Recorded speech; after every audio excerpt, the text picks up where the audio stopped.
in this context, I think we are meant to see ourselves as the disciples likely saw themselves, as the first hired who feel ill-used by the landlord at the end of the day.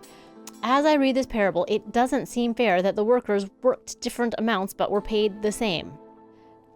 But by doing this, the landowner and Jesus ask the disciples to put themselves in the shoes of the last hired. We aren't told why they weren't hired first, though we can imagine several possibilities. I think we aren't told why because it doesn't really matter. What the landlord wants us to consider is, if you were in their shoes, wouldn't you be grateful to have a full day's wage to take home to your family? Wouldn't you be grateful to have enough for today? Nobody is getting rich, but nobody is going hungry. And nobody is getting cheated. The first hired did still get a fair wage.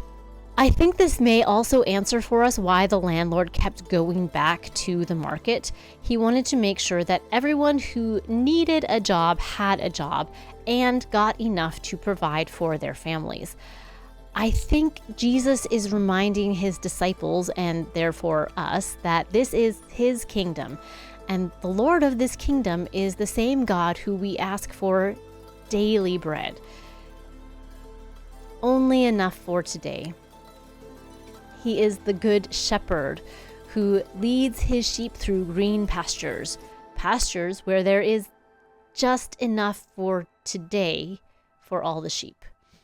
These are the values of the kingdom Jesus is building. Instead of desiring to get as much as they can out of the kingdom, Jesus wants his disciples to learn to desire a kingdom where everybody gets enough. He is calling them and us to be delighted to be part of a kingdom where those hired last still get enough to eat and to feed their families, even if it means the first hired don't get rich.